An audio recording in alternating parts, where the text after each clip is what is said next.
ветер будет мешать. Вот звук, как будто хана подшипнику на гуре. Но это не так.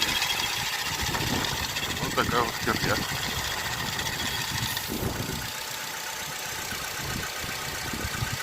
Представляете? И абсолютная тишина. Вообще никаких звуков.